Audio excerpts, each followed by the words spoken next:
சேலம் அம்மாப்பேட்டை பகுதியில் தேமுதிக கொடிநாள் நிகழ்ச்சி மற்றும் கேப்டன் விஜயகாந்த் அவர்களுக்கு நினைவேந்தல் நிகழ்ச்சி நடைபெற்றது. 1000 பேருக்கு அன்னதானம் வழங்கினார்.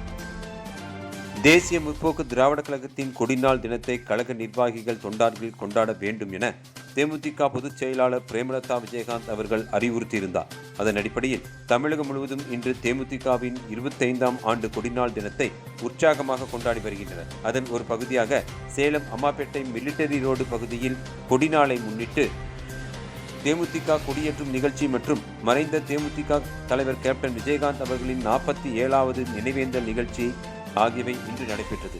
மதியம் 1 மணி அளவில் நடைபெற்ற இந்த நிகழ்ச்சியில் அம்மாப்பேட்டை பகுதி செயலாளர் பாக்கு செல்வகுமார் தலைமையில் நடைபெற்ற இந்த நிகழ்ச்சியில் சிறப்பு அழைப்பாளராக கழக கொள்கை பரப்பு செயலாளர் அழகாபுரம் மோகன்ராஜ் மற்றும் மாநகர் மாவட்ட செயலாளர் ராதாகிருஷ்ணன் ஆகியோர் சிறப்பு அழைப்பாளராக கலந்து கொண்டு கழக கொடியினை ஏற்றி வைத்தனர். தொடர்ந்து தேமுதிக தலைவர் கேப்டன் விஜயகாந்த் மறைந்து 47 நாள் முடிவடைந்த நிலையில் 47வது நாள் நினைவேந்தல் நிகழ்ச்சியில் மலர் தூவி அஞ்சலி செலுத்தினர். இதனைத் தொடர்ந்து அப்பகுதியில் உள்ள 1000 பேருக்கு அன்னதானம் வழங்கப்பட்டது.